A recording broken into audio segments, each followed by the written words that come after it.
All right, we're live. Hey, welcome to Dirty Air, Unfiltered Dirty Air, late edition. Get me ass out of bed because I was told to. So here we are. You got myself, Fame. We got Matthew Kent with us. We got Ryan Pinnell, of course, and then we got Mister Jesus Christ, Mongold. Sorry, man. I'm not awake. Mongold with us. Awesome, Mongold's with us. So we're just I don't know. We got a few things that went on for the last week. So that we need to talk about, go over, see if anybody wants to put anything in the comments. If you're watching, throw anything in there. We'll answer it and go over it. But I'll leave the floor open. Anybody got anything they want to hash out, talk about?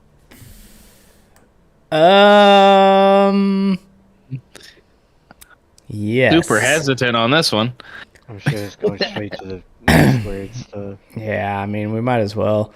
Obviously, we had a driver pull out of A squared. We had a lot of discussion in the chat today. I mean, I guess from my end of things, like, I understand a little bit, I guess. But at the same time, I don't, because last year we ran 36 races over damn near 39 weeks. And we were burnt out last year, and, you know, I get that people get burnt out, but, you know, it's a, 25 race schedule this year, so it's literally 11 races less than it was last year, and we're still... Plus holidays off. Yeah, I mean, we literally... Nice.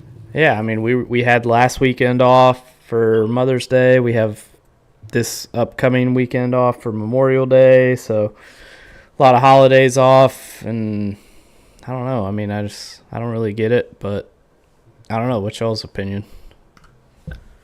I don't think it has anything to do with the A squared stuff. I think that's them at the tip of their berg, but the tip of the iceberg. But I think it's all. I think a lot of people are running 6 nights a week and having interactions or results that they're not happy with, and then Sunday comes around and it's more of the same, and they have an outlet.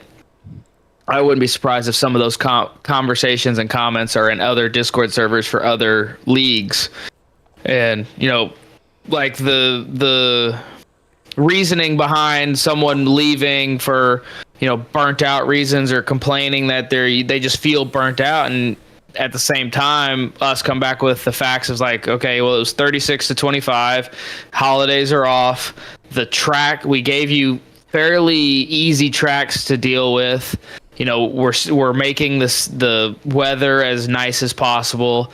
It's like, where's the burnout factor? We're giving you an option. You can use a sub if you like need a week off, bring a sub in, take your week off. It's just, I feel like it's a lot of scapegoat stuff of like, maybe things are going on elsewhere, but the outlet you have to complain is this one, and they are taking advantage of it right now. Yeah, I agree. I don't think the burnout is so much A squared. I mean, we've all been frustrated, but I don't think that's the reason why people are leaving. Like, I don't really understand, like, the whole cheeseburger thing today, him dipping out, A squared. I mean, shit, man. We've all had shit runs. I mean, you could be like Mongold and literally everyone else steps on his dick for most of the season, and you know, I don't see A squared being the reason for people being burnt out. I mean, it's been relatively like smooth. And actually, like, ARCS as a whole right now, like, yeah, SNS takes 3 weeks off and we run one. We take 2 weeks off. We run one. We take another week off. I mean, there's not really one place in ARCS that you can say, hey, we are running rampant. Yeah, we run a lot of nights a week, but we've also had a lot on the weeks. Every single league's given nights off here lately, and you know, I don't think ARCS even as a whole. I don't know if you can really be burned out on ARCS as a whole right now. Yeah. And that was one of the arguments that happened. What was it, 5 or 6 days ago, Ryan? With the admin group, and that like Arcs is doing too much. It's like, well, it's all spaced out really well. There's not really admin overlap except for maybe 1 or 2 series, and it's like 1 or 2 people. And it's like, look, we have 6 offerings. You don't have to do all those. You can do 1 or 2 or all of them. It's a completely choice-driven community, you know. And it's like, if you choose to go that route, awesome. If not, awesome as well. We love having you. And that's what I told Cheeseburger when he left. Is like, hey man, you're always welcome here in Arcs, because there's always a place for the cheeseburger, you know. But we wish you good luck wherever or whatever else comes your way in whatever endeavor, you know. So it's like, it's not like a bad break or anything like that. It's just like, I get it, but everyone has their own choices. And then A Squared, for example, has been really transparent this year with the rules and the points and how do you get a driver in or a driver out and all that stuff. And so that has helped, I think, a lot of the flow and rhythm of the series. You want to know what I think? Why people are complaining about A Squared? Because it's the most competitive it's ever fucking been. It's hard. Being 15th is a good thing. Hard. It is extremely hard. I'm sure a lot of people expected, like, oh, I run good in this next gen league. I'm gonna come over here and run pretty well and contend for wins. And they obviously, some people, like, has been the result of like shit luck. But it's like, I mean, it's hard. It is. You can't just assume you're gonna come in there and like dominate races. It's like, you gotta really work for it. Yeah, and I mean, even though Hagen's got 6 wins, like, he hasn't dominated, like, other than Atlanta, where he just got pushed around for the entire race and led a butt ton of laps, which makes it look like he dominated the race. All the other ones he's won, he's had challengers, whether it's Proudfoot or Millet or, you know, Pelletier Sharp. There's a strategy involved. He's had to work for his wins, and when they've come, he's taken advantage of them. He's got 6 of them. Millet's got 3. Like, while those guys have taken the brunt of it, the stuff going on to get there is not easy. And then you just extrapolate that back into, you know, 10th and 15th and 20th. It's like, well, you still got 10 more cars after 20th that you got to contend with, and they're not slouches either. And, you know, I think the mindset had halfway starting to shift and being like, either they're burnt out because they're not in positions where they're used to being at the top 15, or they're just starting to realize, I need to just be okay with being 15th to 20th. That's where I fit in, and that's where I'm going to have fun racing around those that are also 15th to 20th that day, and being okay with where the points sit, because ultimately you come out to have fun, and there's rewards on the back end, yes, and you'll earn those or you won't. But if you're only striving for those, you're going to drive yourself up a wall. Yeah. And like if we look at this, if you just try finishing in the top 16, like, and make it to the playoffs, like, there's well, man, playoffs is hard. Y'all fucking did it this year. And Yeah, no shit, the playoffs are hard. I'm fucking tied for 19th right now, and I'm dying every week. Like, fuck, I can't make it. Yeah. You just need a good little run. Just a good little run here of free, safe, nice, easy top 15s, and you're sitting there on that bubble, because Pacey's coming down, because that's another one that we lost due to his personal reasons after his intentional wrecking penalty was made public.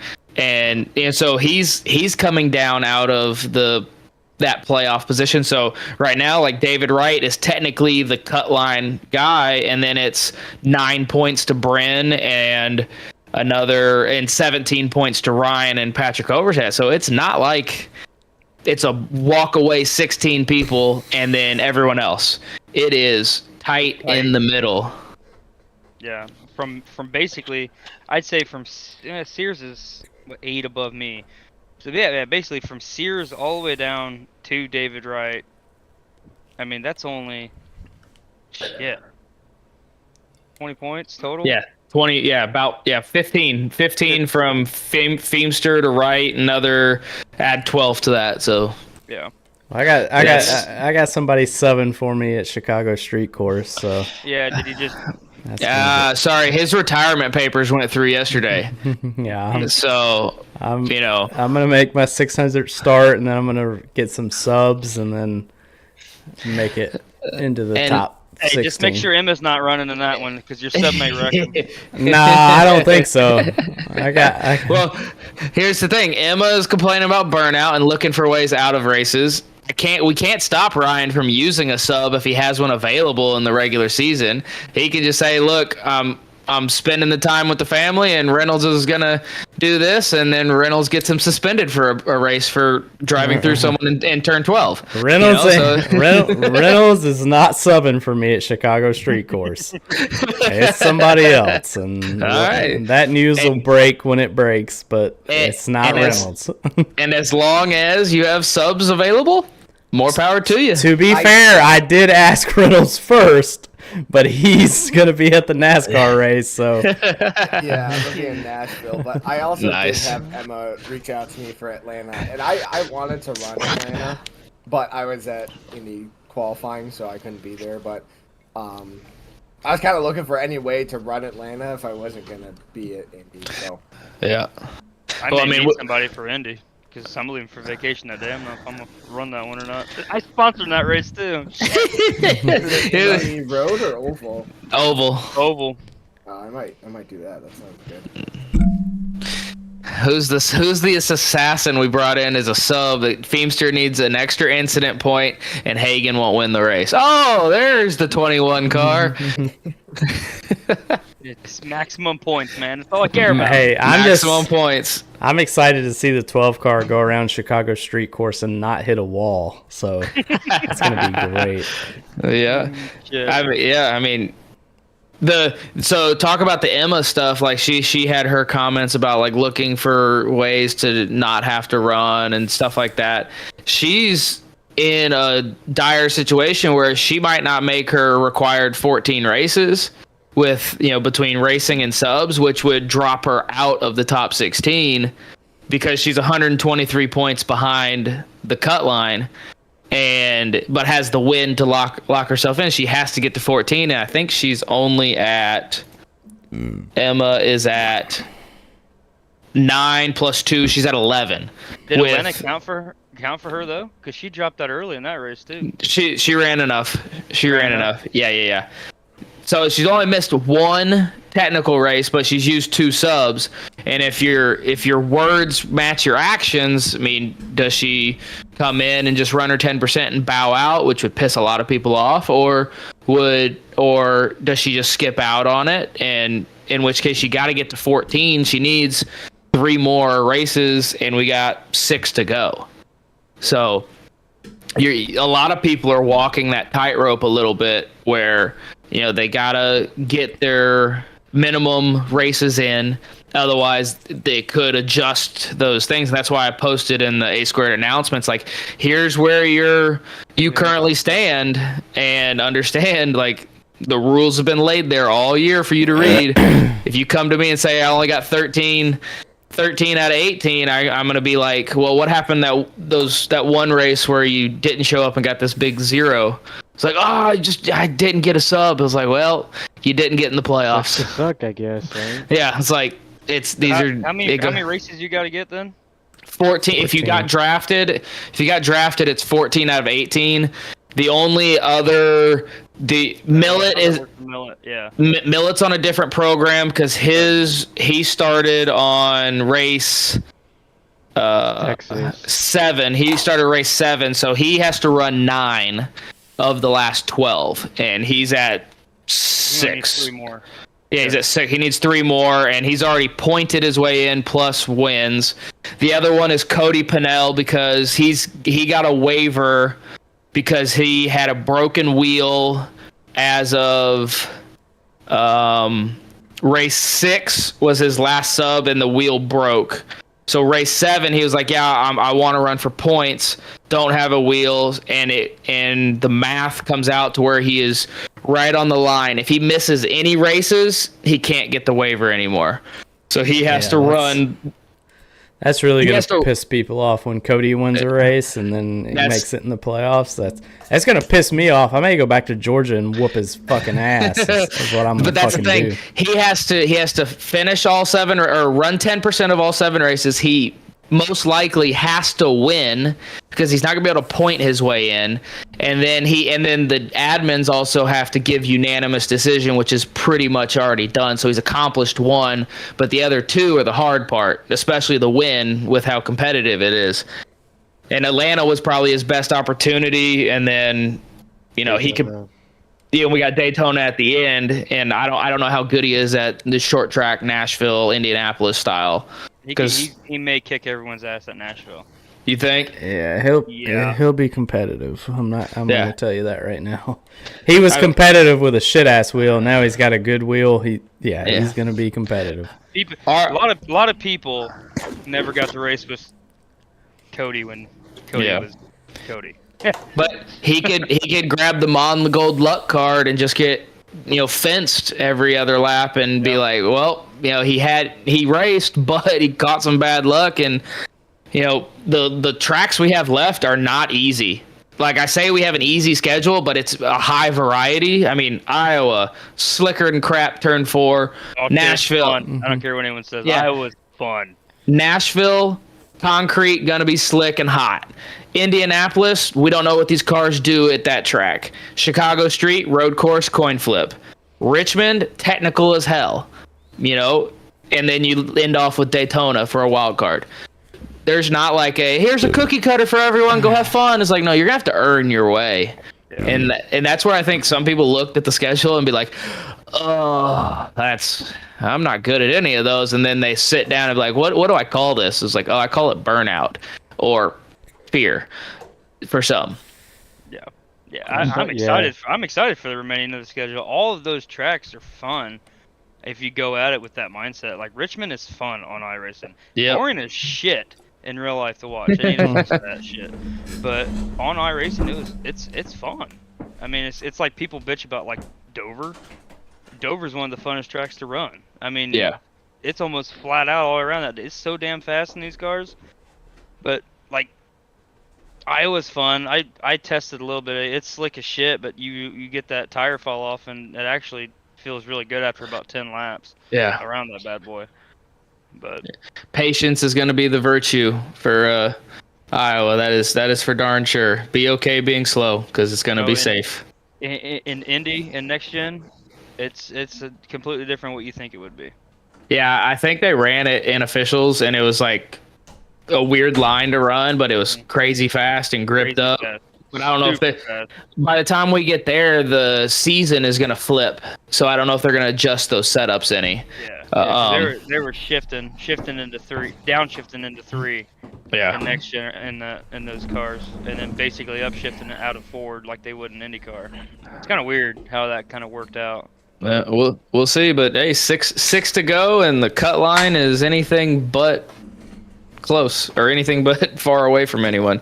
I mean, everything's up for grabs. The regular point standings with Hagen and Proudfoot at the top, but everyone in the middle is super smunched together, and that's extra playoff points. And then you've got your playoff side with your eligibilities, and you got the risk and fear of Reynolds subbing in and sniping someone. And Ryan's already saying he's got a sniper ready to go for Chicago. So fun stuff coming, that's for sure. Yeah, I need to get one of those. I finished P4 last year in Chicago, so I'm gonna give it a shot on my own again. Yeah, there you go. I'll give all the credit to Toby Estes for that, though. If Toby wouldn't have sat with me for like an hour and a half, helping me around that track, I would not have been nearly as fast as what I was. But yeah, well, Pete, we'll stick on you because I mean, you had to go through the appeal process this week. After having your incident, we already kind of hashed out and what the final vote and holding is going to be. But what were your thoughts about, 1, the incident, and 2, how the process works? Well, I mean, clearly I disagreed with it. I was 100%, like completely on board with what you guys were saying. I get it. The process itself, it's smooth as long as you don't go in with it as a hot head. Like, yes, I defended myself, but I'm not like belittling you guys. I'm not calling you guys idiots or this is stupid, this is dumb. Was I upset? Yeah. Did I get private messages after the race? Yeah, I did. And and at that, I'm like, yeah, I don't think I did anything wrong. I'm gonna keep saying that, but I get where you're coming from. I understand where you're coming from. You got to set that consistency that you've established throughout the season.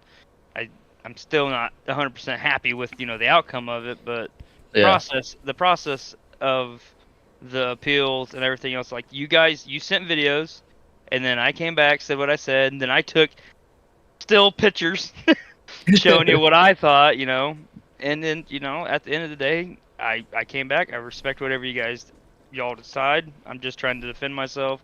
You guys set what it's going to be. I got to accept that and move on to the next week. That's just the mindset you got to have. The rule book's set to where it's kind of hard to fight any ruling that you guys give out because the consistency is getting there. You know what I mean? It's getting better throughout the season. We knew it was going to be a 100% proven process when the season started, but now that we're halfway through, week to week to week, I mean, it's consistent. I can't really bitch and complain about it too much. Did I come off the wall? Did I bounce off the wall? Yes. Did I come across Alyssa's nose? Yes. Did that cause a wreck after that happened? Yes. That's an incident that happened. Yes.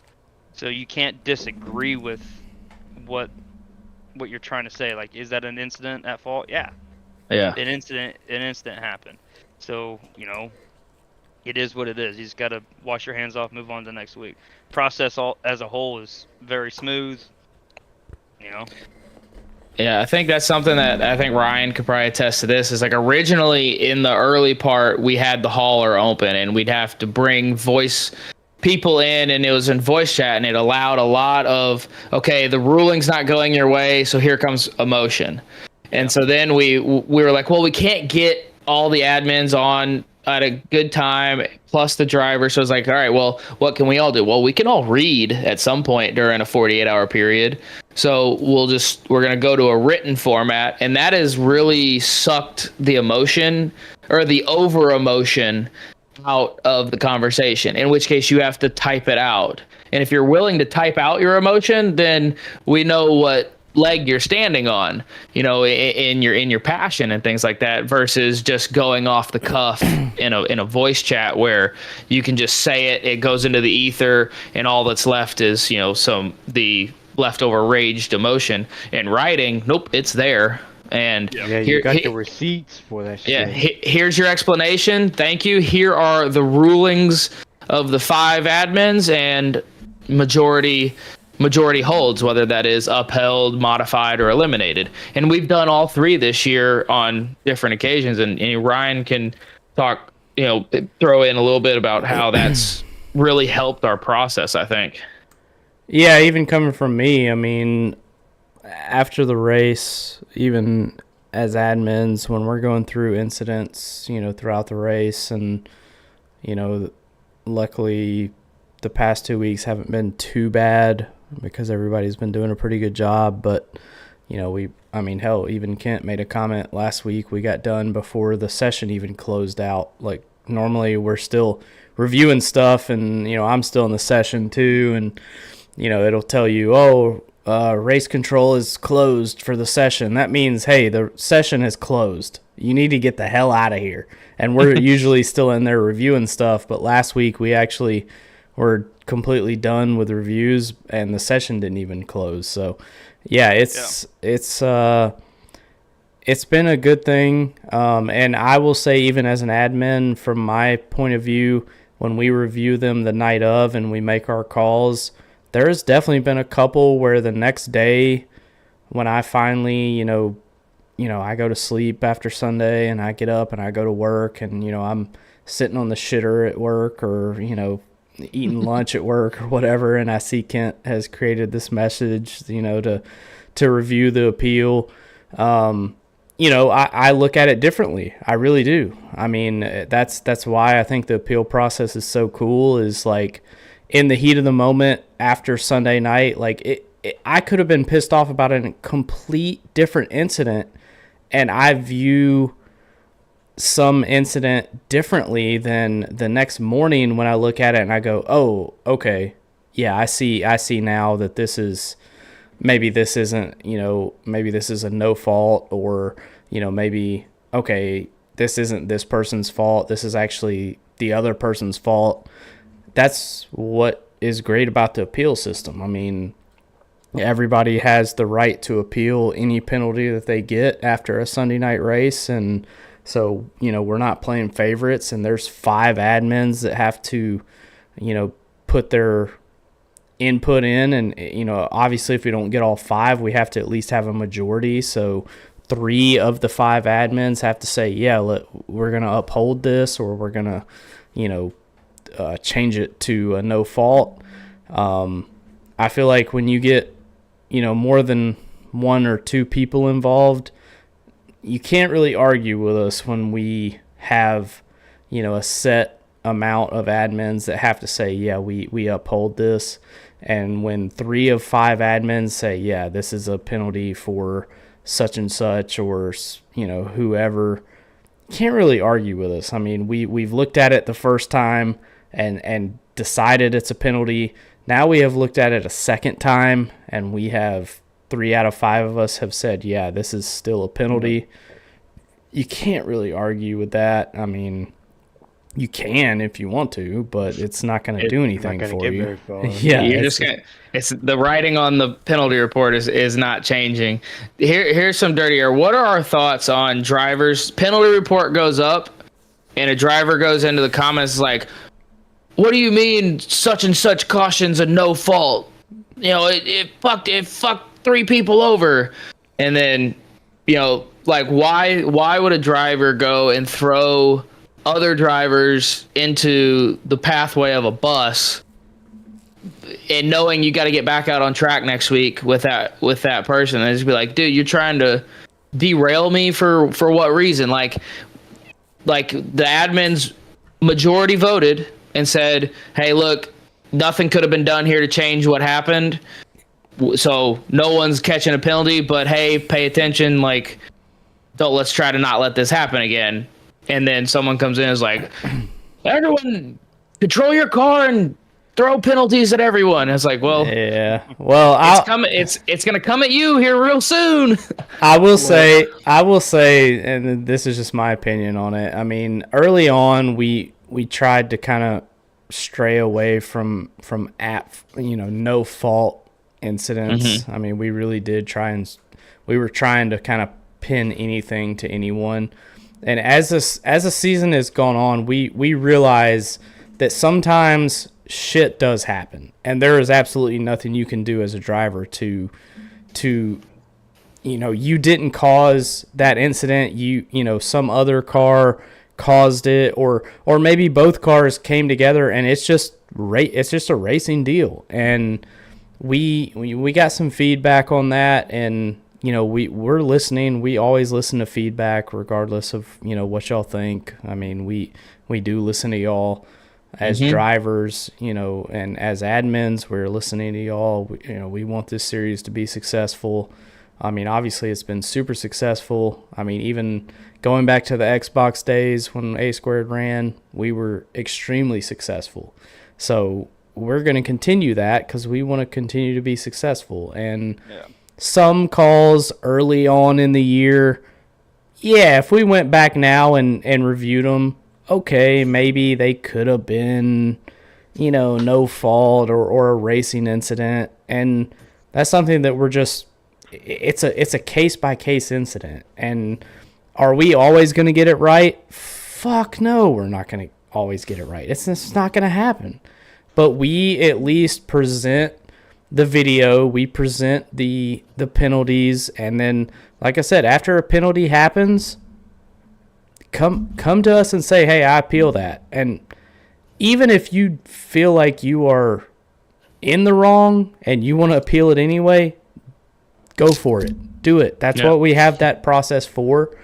Obviously, that puts a lot of work on Kent because he's creating these chats and creating the videos. But, hey, that's what we pay him $0 a year for. So, like, appeal them. And, maybe we all the next day when we wake up and we go to work and we're all looking at Discord when we're shitting or taking our morning break or whatever, we look at it a little bit differently. So that's the cool thing that you didn't have that privilege last year. If a penalty happened last year, too fucking bad. There was no, you couldn't do anything about it. Well, this year, what do we have? One penalty last year, and it's the guy sitting up there in the Larson hat, the top left, yeah. Larson, 1100. Yeah, but that was because that was a rule on the books, and then that way. The drivers were like, "Hey, we need more accountability," and now we got more accountability, and people are mad that you're being held accountable. It's like, Yeah, well, I want to talk about two of the comments in the chat real quick. So we'll talk for Bryn first. He said everyone from 8th on back sucks and races like it's for the win. That I feel that's so hardcore because the racing from for example at Atlanta, I qualified second. I have no fucking idea how I qualified second, but I did. I qualified second. I was up front almost the entire race. I had an awesome race. It was great because all the bullshit was happening behind me. I didn't have to worry about it.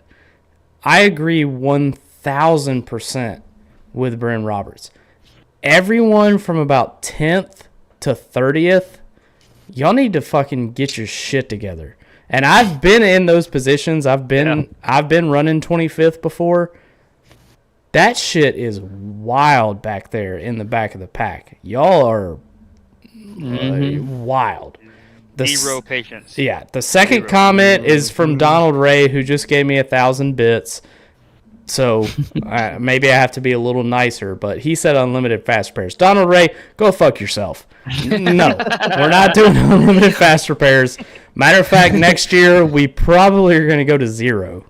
Is the goal next year. So that brings up a good question. This is something that'll be on the end of the year survey for A Squared that we send out, and one is like, do fast repairs make the racing better? Do they help racing, hurt racing, or are you indifferent? They hurt racing. Here's my opinion on it. A Squared is supposed to be here. Like this is you're drafted for a reason. Okay, that's the only way you can get in here is if you're drafted or somebody brings you in later on. No. Just some random person can come in and run A Squared. Okay, so if we're supposed to be the best that there's available to be drafted or to run an A Squared, why the fuck do we have fast repairs? Like that's my feeling. Okay, if we're as good as what we're supposed to be, make them 0. Now, if it's a fun league or something like that, to where you can just kick the shit and just drink some beer, go out and party around the track, that's different. Throw some fast repairs in there. Let everyone get back on the lead lap. Have some fun. Kind of thing like that. But A Squared there's a precedent that we set. This is not a fun league by any. No, I mean, it's not. It can be, but competitively fun.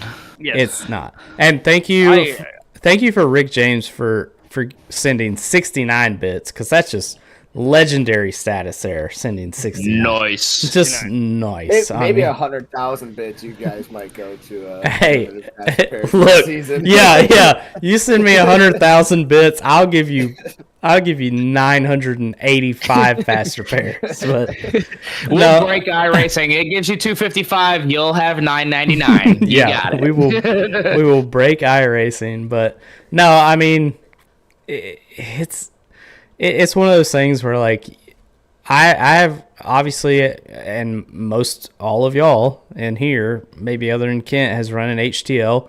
They have no fast repairs.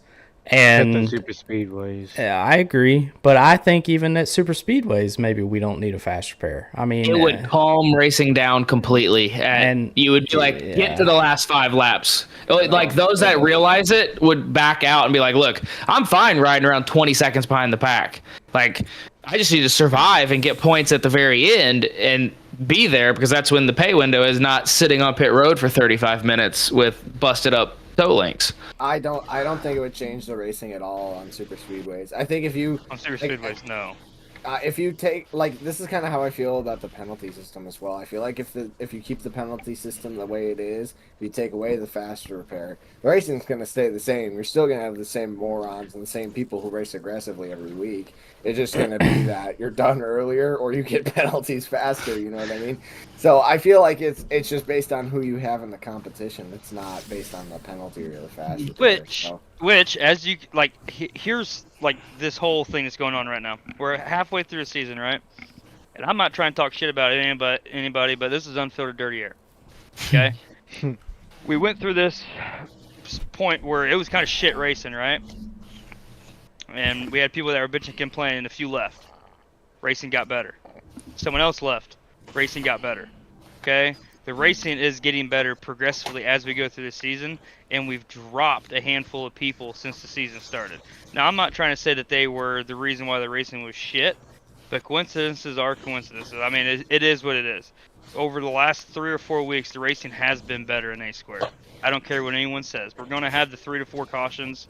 We run long races. You know, we're fighting for stage points and all this other kind of shit at certain points in the race. But you're going to start seeing people that think that they've been wrong so much. I'm not talking about you, Mongo, because I've watched the clips. You've been fucked over quite a few times this year. But there are people that have been in a lot of wrecks and then complain after the race. But there's a lot of times they're just like, man, that's on you, man. Like, but they don't take accountability for it, for the incidents that they did have or the cautions that they did cause, kind of thing. Or piled into, more than likely, we get down to the playoffs, we're going to be sitting at like 21, 22, 23 people. We were last year, right around that time of year. It is what it is.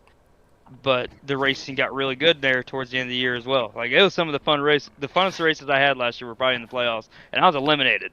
So, I mean, it was pretty fun, though. Yeah. But I hope we don't. I hope we still get up to our 30 to 33 mark, because we put there's some rewards on the line, and the team aspect of it. I mean, the team points is separated. There's 4 teams within 100 points of each other, so it's like that's going to keep going with the pickups and how the racing's going.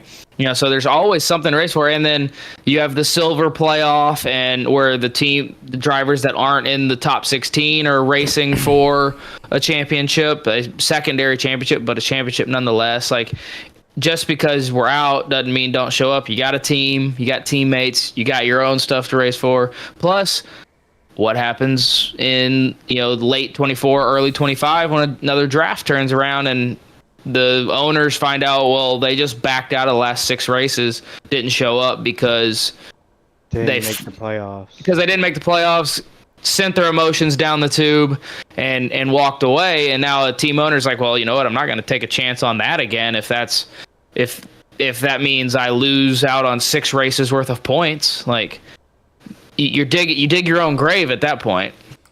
Yeah, and owners are always watching. I mean, I'm watching drivers every single week, and I know who I'm gonna draft and who I'm not gonna draft. I don't give a shit I don't give a shit if they're the fastest motherfucker that has ever graced the surface of iRacing. Me as an owner, I'm not gonna draft them if I know that I have to deal with bullshit every single week.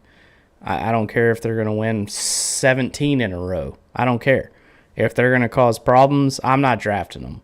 And some of our owners, they don't have that same outlook on life. And, we're here to stir shit up. Some owners would rather have, wins than have, y'all think about my driver. Boss, sometimes, yes, he kind of gets in the way sometimes, and he causes He some wrecked me at issues. Gateway. Yeah, well, you probably deserved it, you fuck. But Lilac didn't, Lilac usually stays out of trouble for the most part. I don't. I've only had one incident all year. Lilac has zero caused cautions Exactly. this year. One of the only Team ones. Lilac. Brent, Twice I've seen Lilac.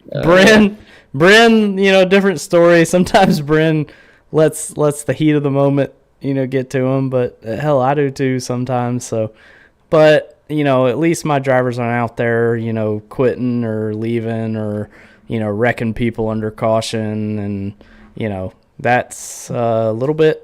That again, we at the end of the day, we got to go back to the team owners and say, hey, your drivers are fucking shit up, and if you don't talk to them, their ass ain't going to get drafted next year, or they're going to get kicked out, and that's on you.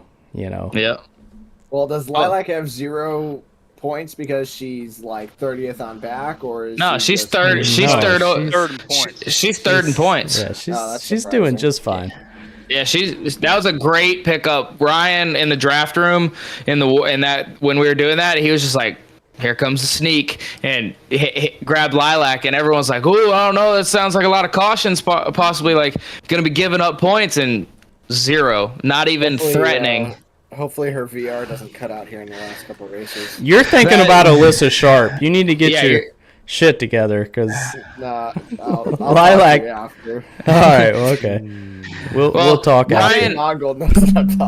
So Ryan tiptoed, and this was part of the conversation in the chat today of, and the person they're tiptoeing around is John Hagan. He's got 6 wins.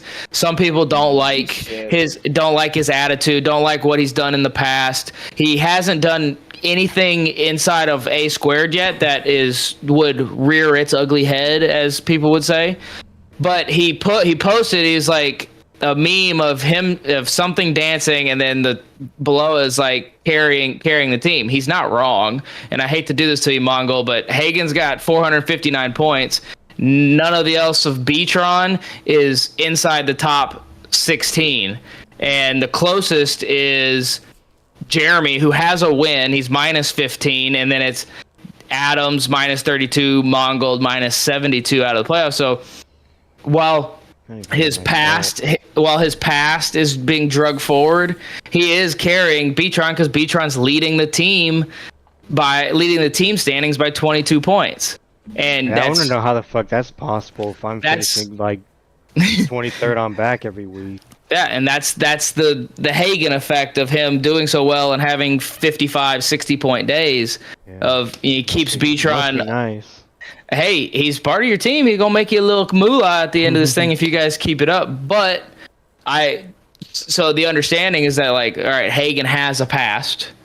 Everyone kind of knows rumblings about it. Has it shown up in A squared yet? No. Are people getting tired of him winning? Yes. 2 of his wins, people could have just tired of him winning. 2 of his wins, people could have just passed him. You guys pushed him around the track for 125 laps led at Atlanta. It's like, pull out, go around him. 125 laps? What the fuck were you guys doing? That's what I'm saying. He led up. Fucking screwed all race. Were you sitting in a line the entire race? No, it was too wide, and it was him, Millet, Pinnell. No one would go to the outside line. It was stupid. I was on the outside line, like the fastest way around the track. No, it wasn't. It wasn't Sunday night. Yeah, after about 20 laps, it was faster. But no one would go to the outside. I pushed Dale on the outside. We were probably 9th and 10th. I pushed him to the lead, just about. I was behind him, probably in 4th. You need to come out of retirement if it's that easy to win. Like, most of the people that were leading the outside line didn't seem like they knew how to lead it effectively, and then the people behind them didn't know how to push right. The only time really screwing the outside lane. Yep. The best one I saw was Bryn Roberts. I think it was stage 1 or 2. He ran high, came down, side drafted in the middle of the corner, got back up away, and then took a push. And I forget who pushed him clear. Ryan, you were right behind him because you got left out to dry. And and they took the lead from Hagen, and then when the outside faded back, Hagen fell back, got his run, took it back away from him. So that was what was needed in the race. It was just the execution really wasn't there, and that's what Millett and Hagen and Cody did really well on the bottom, is they just executed better than everyone else. And the tires never wore out because idiots in 25th decided to do something. Fuck, me and Withers left Ryan out to dry too. Yeah. Mm-hmm. Yeah, fuck y'all. Me and Withers was like, he's like, how we get momentum here? I was like, when we're in the corners, be up next to him, get off of him up on the wall. Once you come off the corner, get up on the wall, bring it back down, grab momentum. So I was side drafting for him. So I was bringing Davey Houck back. So he didn't have a push on the guy that was in third. So I was side drafting Davey. And by the time I was pulling Davey back, Ryan's getting a run. So Ryan's hitting me back into Withers. And we finally got onto a momentum there. We was able to get out in front. And Withers was like, I'm taking the lead. I'm like, oh, fuck. Sorry, Ryan. Yeah, really. Yeah, you're by yourself. Really I felt so my bad race. for Ryan up in the booth. I was like, oh, they had the high line work. They had low lane pinch down. They could have just kept the train rolling. And Withers took a hard left, and I was like, Feemster's got to go with him. Like, he He's my can't. teammate. Gotta go. He can't not go. I was like, And- new owner, old owner. New owner, old owner. Yeah. So Bryn said in the chat Hagen can keep winning for all he cares, helps the playoff bubble. Ryan, Feemster, Mongold, you're all kind of sitting in that need help area. Would you rather see Hagen just walk away with the last 6 races? That way the playoff bubble stays, not jumping up a driver? Fuck no. I don't care who wins as long as it's not behind me.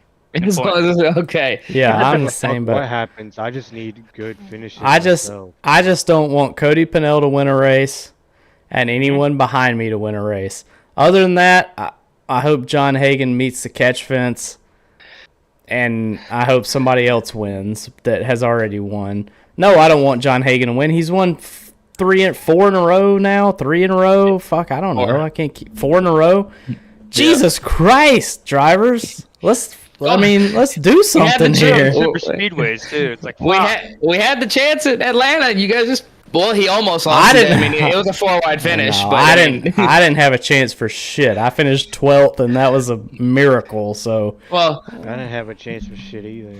be glad, because the 2 people that were side by side with Hagen for the win would have jumped both of you, Feemster and Ryan, and Patrick Oberstadt was one of them. So that would have put you. That's true. That's true. So there is silver linings to this thing, but I think the most dangerous, besides Cody, and we don't know what his speed's going to be like on the regular tracks, but the most dangerous is the number 1 overall draft pick. And why Gaiman I don't know if he's had bad luck or he just gets a bump, grabs a wall, and then just destroys the car and then leaves the session. He is sitting 47 points below the cut line. And that was supposed to be like this is an easy number 1 overall pick, and it's really shafted the Gear Cats because both him and Emma have been at the bottom of the leaderboard in multiple races. I mean, Emma's 123 points back. She's had an even worse time. But do you fear Gaiman that he can get on a roll, or is his woes going to continue because of something Gaiman's doing or stuff that's happening to Gaiman? Me personally, I think that his bad luck's going to continue. I could be wrong, but I just feel like how he races, I don't think that he's going to win. Again, next week he could prove me, or not next week because we're off, but the next time we race, he could prove me wrong and win the race at Iowa. But I don't know. Even in the broadcast I did tonight for HTL in the truck series, he had shit luck again. I don't know. His luck is just awful. Like it's always been awful. And I mean, I hope that it continues for my sake, because I know that if he wins, that's 1 more spot that's taken up. But I'm telling y'all right now, at Daytona, I'm going to practice qualifying for like a week and a half, and I'm going to try and put it in the top 5 like I did at Atlanta. I put it in second. John Hagen out-qualified me at the last second took my pole away. I'm still pissed about that, but Ryan's still not in the All-Star race. I'm not yet, but I will be because I'm not going to miss any races. The pole would have put you in the All-Star race. Yeah, I know. I'll get the pole at Daytona. Hey, subs count, right? Nope. No, like if a sub races for me, does that count towards my 25? Yes. Okay. Yeah, if they win or like get a stage or a pole, it counts for them to go to the All-Star race, not for the driver they're subbing for. Okay. Can I show up to the All-Star race like fucking Jimmy Johnson and come out there and run 22nd the whole race? Show up, sub one of the races, and grab the pole or win a stage, and you're in. Oh, okay. Yeah, the All-Star race this year is an earn your way in. Everyone doesn't get to come out. There's a if you go scroll down to the All-Star channel, it lays out like each thing or one of the things you just have to do, and most of them are just you just earn your way. It's gonna be an All-Star race with 4 people this year. There's 12 already in there. There's 12 in there. 12. And I'm going to be in there because I'm not going to miss any races. I got a sub for Chicago Street Course, but I'll be there for the rest of them, so don't worry. I'll be there. You're on path. You're 12 for 12 right now. So you just complete out all 25 races, and you're in the All-Star race. And you get wrecked out of that race, man. Oh, man, of course. Hey, Bryn has a great idea. We should have an Unfiltered Dirty Air with Nick Fisher and Quiet. It would break the internet. Did you see Quiet's new name and his girlfriend, wife, whatever that situationship is? Yeah. Their names are in the chat? Yeah, I did, but I kind of just blacked out like Quiet does sometimes, and I just didn't pay attention. It says, do not reply. So it says, do not reply, and then it's his message. So anytime he sends a message, it says, do not reply, and then some kind of bad grammar is going on. And then his girls is do not reply, and in parentheses, it's girl version. And so anytime it's popped up, I've just chuckled a little bit because if you read it as the name and then what is written, it still makes no sense. Well, I just love that Nick Fisher came in the chat and just said, I love women. So, I mean, we know that, Nick. You have had four wives in the past 2.5 months. So, I mean, Rick had a pretty good point. Like, why is your first comment to come in the chat and be like, I love women? Like, that we're not even talking about. We're talking about racing, bro. Like, we're talking about rules and racing, and he just pops in. I love women. It's kind of like the guy in the Unfiltered Dirty Air on ARCs. He just puts in memes because he thinks it's supposed to be unfiltered. Yeah, I love it. We'll allow it. But yeah. Well, random. The only reason Patrick's name can get invoked is what he did to get kicked out of A Squared this year, and then come in and tell us that we're all a bunch of words you can't really say on the air. And we're just like, well, you proved our point. Have a good one. The rest of the driving roster knows what you did now.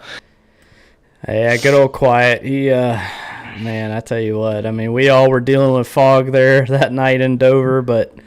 Damn, if he didn't, I think he thought it was sunshine out there because he just drove through about 18 people.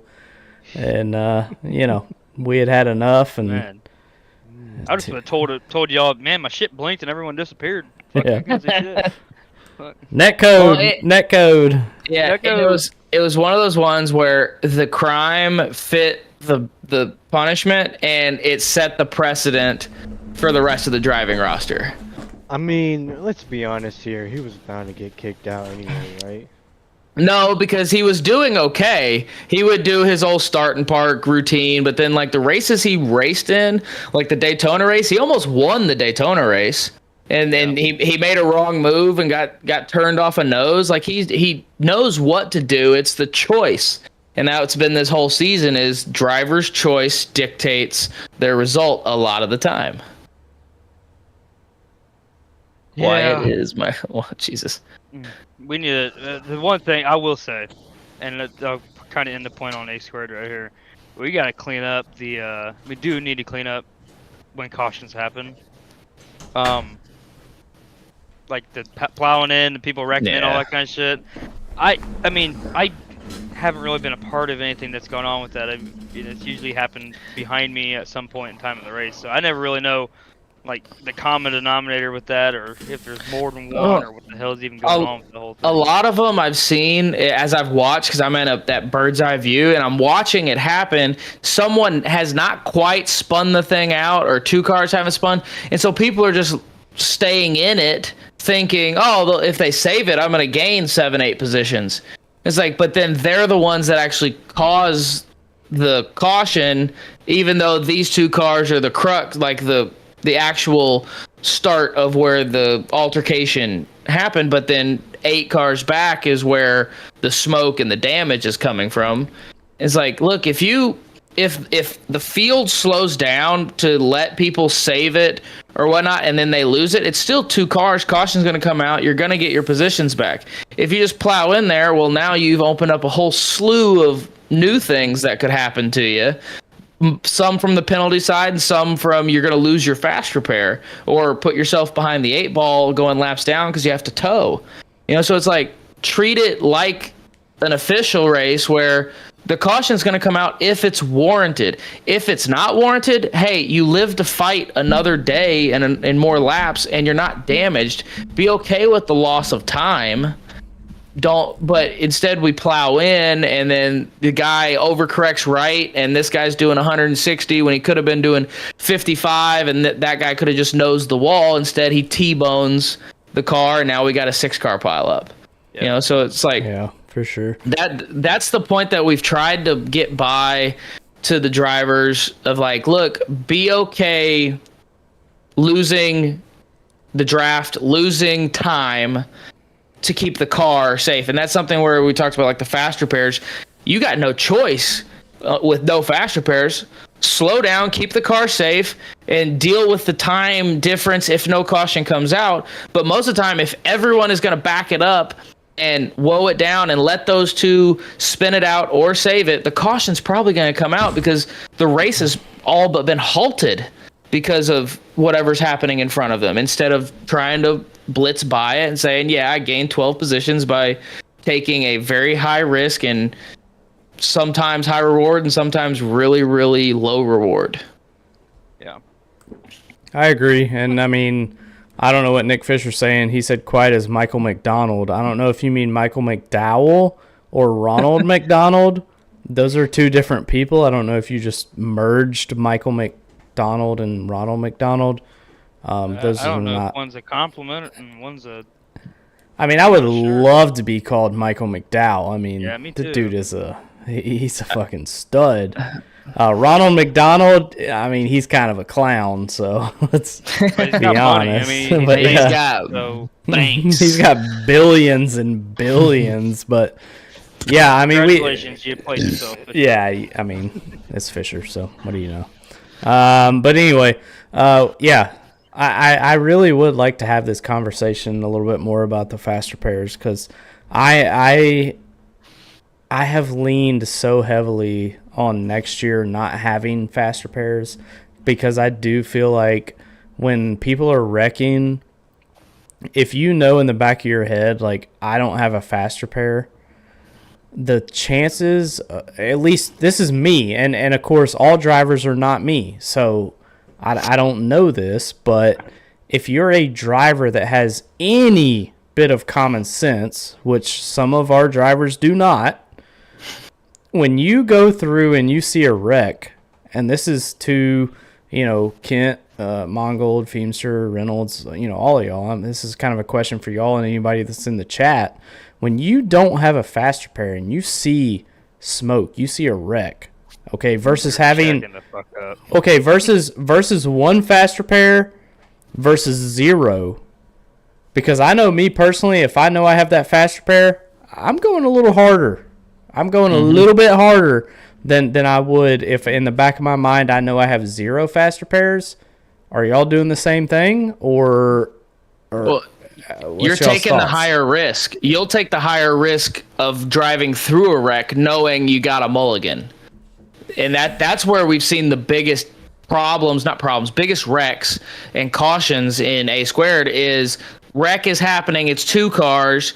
people try and Hail Mary through it and cold trickle it, and now it's 8 cars because it created the pinball effect, and everyone, now the track is blocked and there's nowhere to go, and cars are just smashing in with that weren't going to be involved in the first place except for what just happened. So yeah, the no fast repairs, and Camaro said, he's like, fast repairs are crutch. It's like, take the crutches away, walk on your own 2 feet here. I believe that's Battles. Is it Battles? Battles. Okay. Yeah, it is.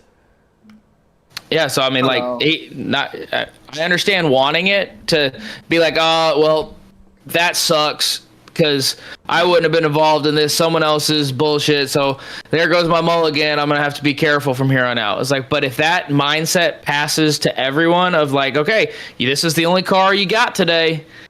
Now everyone should be in the 95% of the field should be thinking, this is the only thing I got to take care of it. You know, the other 5%, the morons, as was said in chat, will find themselves to the door because they're going to get exposed. Yeah. I don't know. It depends on what scenario you're in. I think towards the beginning of the season, yeah, people will play it safer, but as the season goes on, people get frustrated. They need wins and whatnot. So I think if you're in that win scenario, you're kind of pushing a little harder because you're kind of just like, fuck it, you don't need it. So I don't know. Me personally, I'm still going through it as no matter what scenario I'm in. Like if I'm, I don't know, 21st in points, I'm still going through it the same if I'm in 3rd in points. So, but are you doing that? Are you doing that on lap 55 of 130 or lap 125 of 130? I'm doing it no matter what part of the race it's in. It's more of I think it's more of an experience thing than anything, just knowing where to go for the wreck. But it's also own individuality ordeal where everybody's going to have their own opinion on it. So being able to wreck avoidance is a fucking skill. It's something you can't teach. That's an experience thing. You can't teach that no matter with a fast repair over time. You just have to learn it. Yeah. Yep. It's the same with people holding brakes. That's just the etiquette of wrecking. When you wreck, hold the brake, let everyone get by, then let's get rolling again. Instead of, it's an etiquette thing and a skill, wreck avoidance skill, holding the brake etiquette. Those are just things that in real life are naturally come by because you got to pay for the car. Even if you're wrecking, sometimes you have to learn when to hold the brake. Because if you're at Dover, which is a prime example,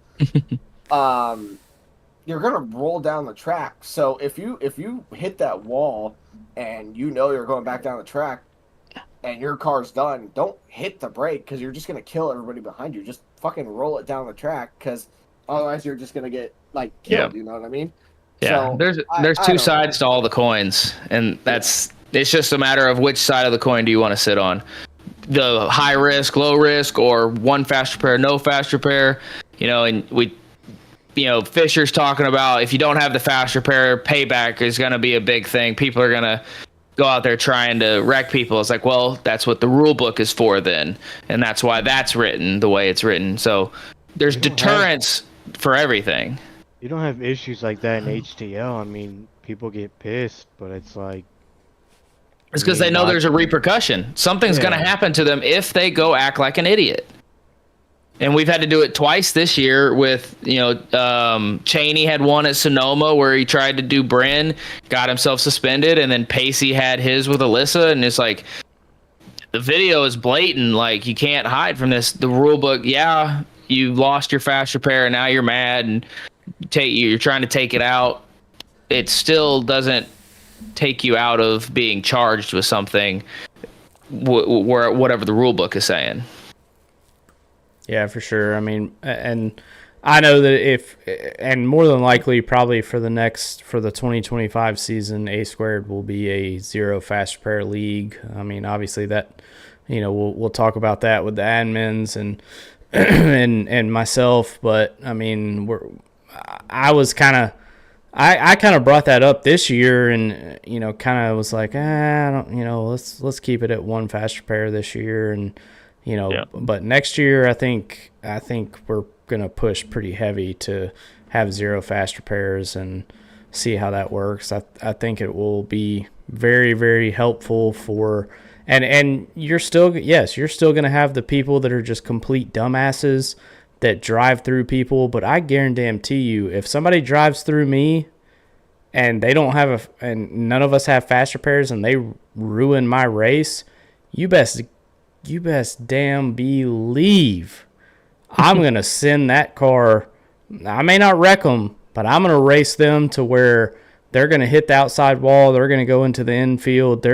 It's going to be hard for them not to have damage that next race that I race around them. And, I think that would help next year. Obviously, this year we're pretty much set. We can't really change anything at this point. But next year, it's going to be a different story with, potentially having 0 fast repairs, and everybody's going to have to kind of mind their business. And also, as a driver, you see 3 or 4 cars wrecking and you see somebody hit the outside wall at 180 miles an hour, they don't have a fast repair, okay, well, they're done, and I don't have to worry about them anymore because, they might get back on track, but they're going to be slow. And it will kind of help some of these people like myself and others that are just being patient and not trying to run people over. And at the end of the race, I might finish 8th because I just cruised around and I have no damage, and now I have a fast car.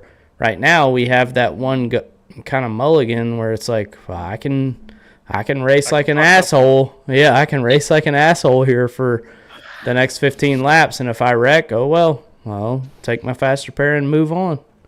Mm-hmm. Reynolds, you doing the Indy 500, Coke 600 double for officials? No, I can't. He's retired, guys. I forgot. Wrong question. Yeah. Feemster, you doing the double Indy 500, Coke 600? Fuck no. That's a long time in the chair. That is for sure. Good practice for Spa 24, where Feemster and Ryan fall asleep and don't wake up, and then my knee swells and locks up. But that's a dirty air for a different time. All part of the plan. I'm not doing that again. Got us out of that shit real quick. Yeah. Hey, I fell asleep and never woke up. So yeah. All right. Well, let's try and close this thing out. I know we've had a good podcast, but I have got to go to bed because it's midnight. So, Feemster, you can close us out. Thank you all for tuning in. We had really good viewership tonight, and we'll try and do another one of these here pretty soon. We'll wait till some more bullshit happens and we can talk some more shit. But Talladega TNT, yep, here we go. Yep, can't wait. Daytona A squared at the end of the season. We might have another one there. We ain't waiting 6 weeks. It's gonna happen Thursday night. Well, we got hell, I don't even know who I have on my podcast Friday night. I think it's shit, I don't know. I should know my own schedule, but I don't. So here we are. So, Feemster, close us out, buddy. Thanks, Mongold, Reynolds, Kent, for joining us. Good podcast. We went a little over an hour, which is not what I wanted, but here we are. So, Feemster, close us out, buddy. Yeah, thanks y'all for joining us. Thanks everyone in the chat. It was actually a pretty busy chat tonight, so that's kind of nice to see that's what we kind of want. We want that reaction from everybody. Yep, we still got another full week of racing. We never stop here in ARCS. Fuck you, Rick James. We don't race too much. We'll keep on racing. There you go. All right. But yeah, thank y'all. Have a good night, and catch you next time.